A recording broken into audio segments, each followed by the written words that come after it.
solidarity shown. The University of Massachusetts football team honoring the victims of the Boston Marathon bombings during its spring game on Saturday, with 4 players lining up in uniforms dedicated to the victims.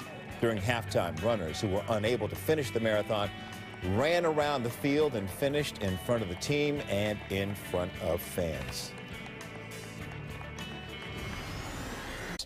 With your top stories in tomorrow's full evening, I'm Hugh Zeitlin. One day later, the entire state of Massachusetts feeling that sense of relief and pride. UMass pride from the suspect number 2 being caught last night in the Boston Marathon bombings incident. UMass head football coach Charlie Molnar, who is an avid runner, calls the Boston Marathon the culmination of a runner's career.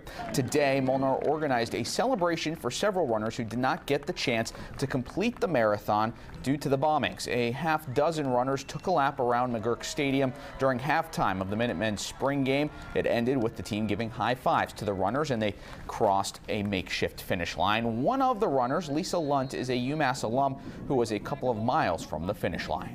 We didn't know what happened, and they just said race is over, and kind of a mix of anger and bewilderment. And then when we found out what happened, it was just fear, and it was awful. Now, today's celebration was open to more than just UMass alumni. Tom Frost has no association with UMass, but he learned of the celebration through a posting on the internet. He says he was a half-mile away from completing the race. Yeah, it's been an emotional roller coaster. As a fortunate and lucky person that didn't have anybody close to me get hurt, I'm very thankful. My heart certainly goes out to the people that did get hurt and injured and of course worse. UMass also honored the victims who were killed during the events of this week. 4 players each wore a jersey with the name of a victim in place of their own. Team captain Rob Blanchflower also had a specialized jersey. In place of his name was the Twitter hashtag BostonStrong.